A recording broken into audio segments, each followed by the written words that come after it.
Hey, Steeler fans, it's Bowser Sports, and let's hit for a quick recap on the Steelers draft for 2025. And they started off with defensive tackle from Oregon, Derek Harmon. No surprise there with long-term options. The Steelers were likely to get a good D lineman in this draft. It was just a question of would they go first round or they wait till later. And they decided based on their board, they went and got Harmon in the first round. They stayed at 21, even with Shador Sanders sitting there, which everyone thought that, if he dropped the Hoy to 21, and I'm not going to go on and on about Sanders, but I think Mel Kiper did enough of that for the whole world. But Harmon, I think it was the right pick, especially after Kenneth Grant and Nolan were drafted ahead of him, and so the Steelers most likely got their guy anyway, since he was a more of a traditional 3-4 D end. You've got your Cam Hayward long-term guy here, so a good pick for the Steelers, I thought. Sad news after the young man was drafted. His mother was in a coma on life support, and sadly, shortly after he was drafted that night, he got a chance to go see her, and he said, to the media he was going to tell her that he got drafted, and it looks like, either before or after he got there, she passed away. So, condolences to, Derek Harmon and his family. But we move on to the next round, and nothing in the second round for the Steelers. They did not move up. They did not trade George Pickens, which is not a surprise because if you trade Pickens, all you're doing is probably swapping him to get another young wide receiver. So it didn't make sense, and they didn't trade anyone else. So they got to the third round, and I don't know how he lasted to the third, but Steelers got 6'1", 225-pound running back Caleb Johnson out of Iowa. I said before, if you guys listened to any of the previous videos that I had about the mock draft, I thought he was the best scheme fit running back for the Steelers. Size, speed, his scheme fit with the wide zone that Smith runs. I think he's got a good cut, so Steelers did really well. He's just got to continue, as all players need to do, just get into the system, right, and get in there and just get better, right? And so I think this was a really good pick for the Steelers in the third round. Huge value, not just a value pick, but also I think as a need. I don't think Jaylen Warren is a long-term one A running back. I think he's a number two. So the Steelers did well there. In the fourth round, they got Jack Sawyer. This is the pick. I really like Sawyer. So let me just preface this by saying I think he's a really good, edge, likely tweener type of outside linebacker. Edge D line, pass rusher.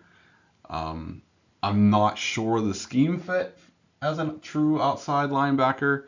I also don't think it was a need, especially with the talent was out there on the board at the time of the pick, and so Steelers took most likely the best player on the board. They now have their fourth string outside linebacker with Sawyer. I'm not really sure what to say, guys. He didn't fill a need. You have, T.J. Watt, and maybe they're signaling that, hey, we're not going to pay this guy $50 million to be an outside linebacker at his age and who's never won a playoff game. I don't know if that's truly a signal. I highly doubt it. I figure the team's going to sign. Alex Highsmith signed. So again, you've also got Nick Herbig. Maybe they're thinking Herbig's going to slide inside and they'll use Sawyer. We'll see here. Maybe it'll be more of a competition. Sawyer's a bigger guy, so maybe that's what they were thinking of with all the injury histories with those top three that I just mentioned. Herbig, with Watt and Highsmith as starters, all three have had injuries history just last season. Next round, I thought this guy was a perfect Steeler, but I thought it would be more like 6th, 7th round. Fifth round, they ended up moving back pick up a 7th round pick with the Chiefs. And so with that trade, the Steelers slid back to 164, and they got Yahya Black. And so We'll see there. I think he is probably more of a nose tackle hybrid of where I think he could probably be in your 3-4 D end. You just drafted Harmon. You've got Benton.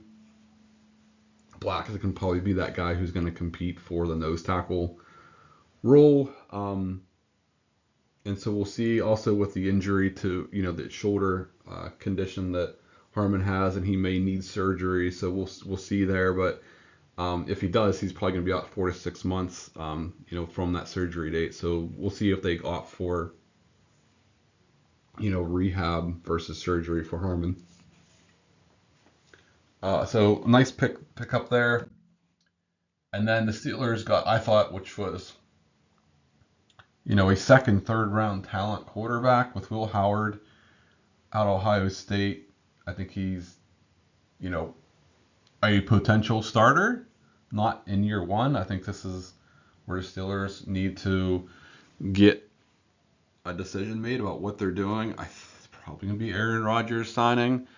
So you'll have Mason as the backup, Howard third string. So it'll give Howard, good time to, learn, not have a lot of pressure, probably be that, practice quarterback who's going to emulate the other team's starters. He's got a good arm. I think he could make all those throws in the NFL with good size, good enough mobility. And so I think the Steelers got the guy they've been looking at. And so once Cleveland, moved up and drafted Shador, which I don't understand why the Browns drafted him after they took Dylan Gabriel earlier. So now they have literally 5 quarterbacks, I think, on their roster, which is just crazy with Deshaun Watson, Joe Flacco, Kenny Pickett, Gabriel, and Sanders. But this isn't a Browns show, and they're the Browns. So if you're a Browns fan, good luck. So Howard's the pick. He was pretty ecstatic. I think this is a good project pick from a value perspective, especially this late in the draft. And then in the 7th round, we got a legacy pick. Carson Brunner, linebacker from Washington. He's the son of former Steelers tight end Mark Brunner. And so Steelers likely were looking for special teams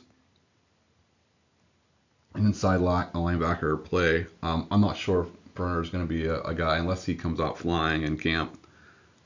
I think he's a special teams at best and probably practice squad guy, at least his first year based on the depth and things that the team have. And then rounding out the draft was Dante Kent, cornerback from Central Michigan. He's got outstanding speed. I think I forget what it was, but I think he was 4.3 type of speed. I think he's also a kicker punt returner. So you've got position flexibility there, but also with his speed, he can match up inside or outside. He's most likely a guy they're going to hope to target to compete with Beanie Bishop inside at slot wide receiver.